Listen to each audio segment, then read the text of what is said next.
Hey everyone, it's Melissa with the Creative Season, and this week we are going into something fun.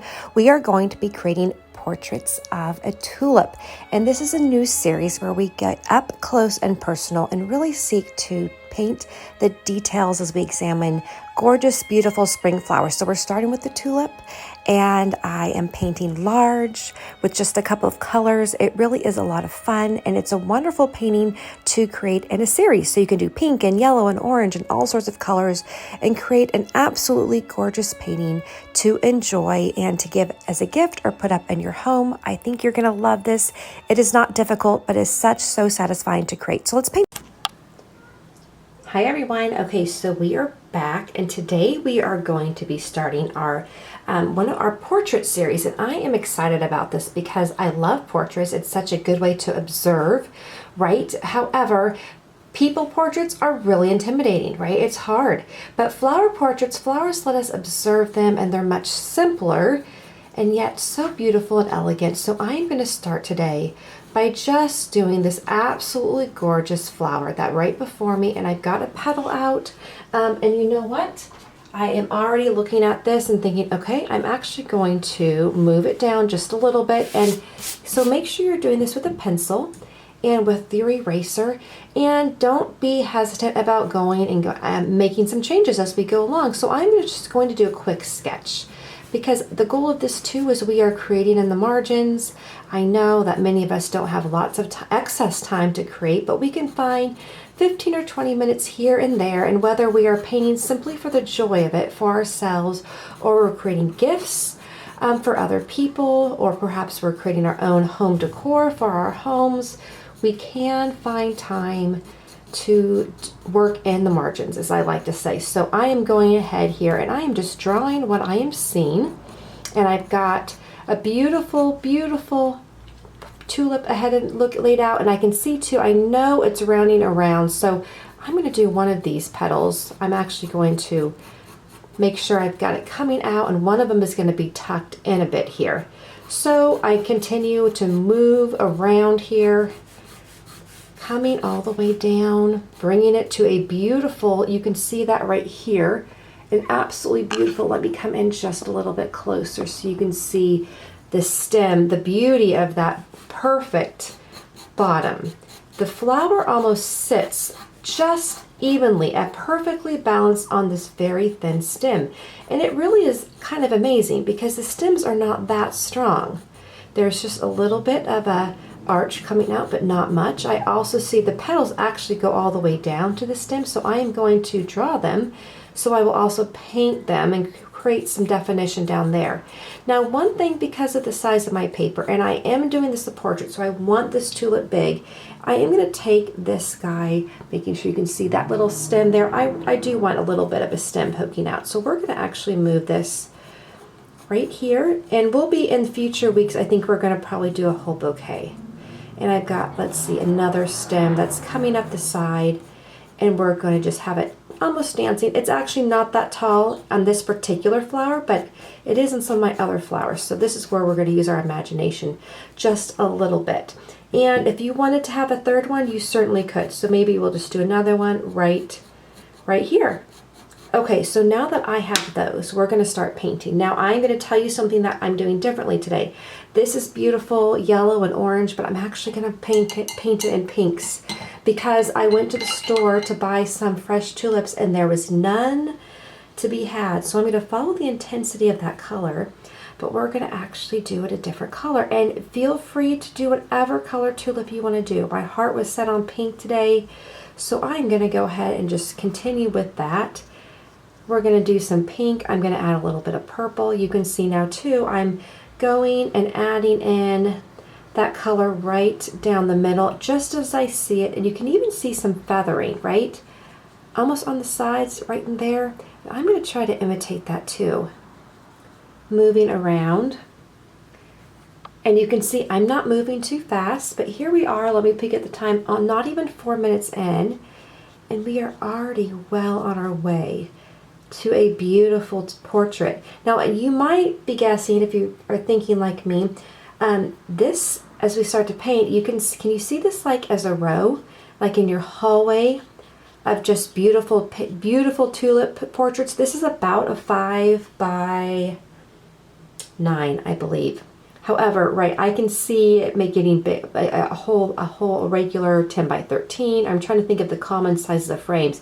Ideally, if I'm doing something to be framed, I try to, 11 by 13, 12 by 9. What frames are already on the market so I don't have to get it custom framed. Although custom is beautiful, it can be very expensive. Now notice the color that comes in here. So I am actually going to go right, it comes right up to the edge of that petal. So I'm just moving that color, and I'm doing brushwork too, where I'm looking, it looks like the beautiful sprays of color. I'm trying to emulate that as well. So again, I am just moving around here, and down here I see some beautiful, beautiful color.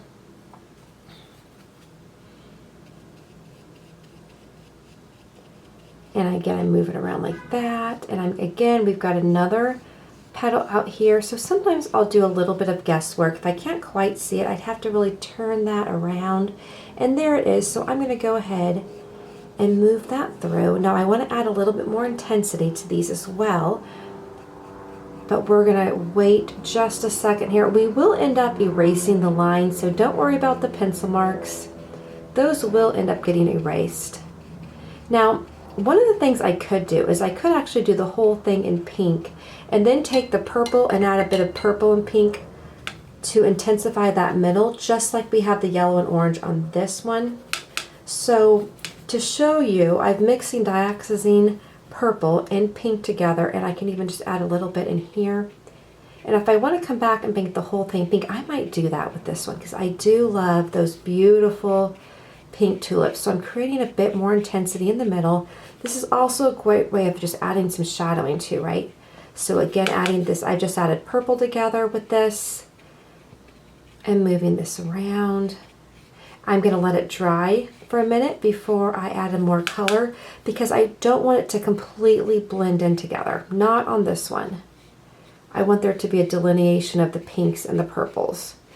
A little bit of a striation. Okay, I am going to go up here though and just do some of that detail work that I see. And again, some of the beautiful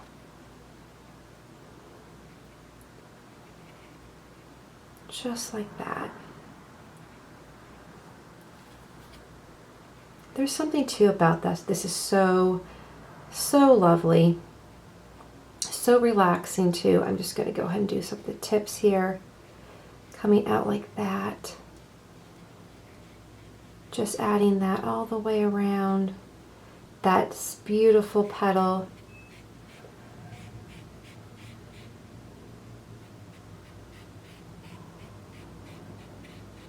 Okay, that's really lovely, right? Okay, the other thing I'm going to do is I'm going to do that shadowing, so I'm going to go ahead and put in this darker color right in on the inside of that parrot petal right there. Okay, now that we have that, let's go ahead right here and get that nice green. And I am going to go ahead and use the light green, the permanent green.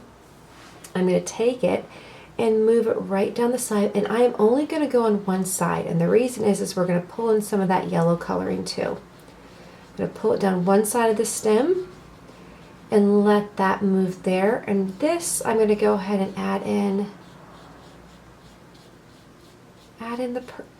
the green here, add in those lines, and then moving around. Just lovely. I just love the colors of spring. We've been getting some rain here this week. I'm so grateful for this rain that we've been getting. And one of the things that happens on the trail, of course, is we're going to see a rush of new fresh green growth, which of course I love. For those of us who live in areas where we just don't get that much rain, things turn brown fairly quickly, and it's always a bit disheartening. So we love it when we get that fresh rain, and even the flowers have just perked up. The wild poppies, the beautiful yellow flowers, the white flowers, the pink flowers, everything just seems to be dancing out there right now, which I am thrilled. And the ground is just saturated with water. I just was thinking of the blessings of storms the other day and the season of rain. I don't know if you know the devotional streams. It's old, it's wonderful, and I have been so encouraged, but there was one devotional that talked about the need for storms and rain. Well, all of the havoc that it can cause, it's actually, of course, that rain that makes the ground, it gives it the ability to grow, right? Gives everything the beautiful flowers, all the harvests. They would not be able to do anything beautiful without the rain and the dark and stormy clouds. It's just such a wonderful metaphor. I'm always thankful when I see the rain, and that reminds me to just be thankful for the storms in my life. They have often produced a beautiful harvest when I didn't resist them so much and learned how to pray through them and learn from them. And if it was my own foolishness and sin that made them, that caused the mess, well, there's a lot of something to be learned there, and repentance and humbling and learning. So grateful for the storms. Even when they make us miserable for a while, they do give us a good harvest.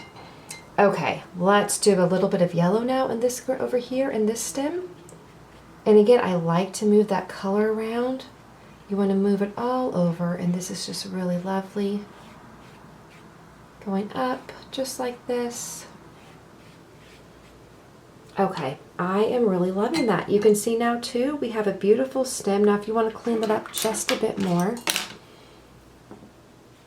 I'm going to take a dry brush and I'm just moving that paint together so it blends nicely.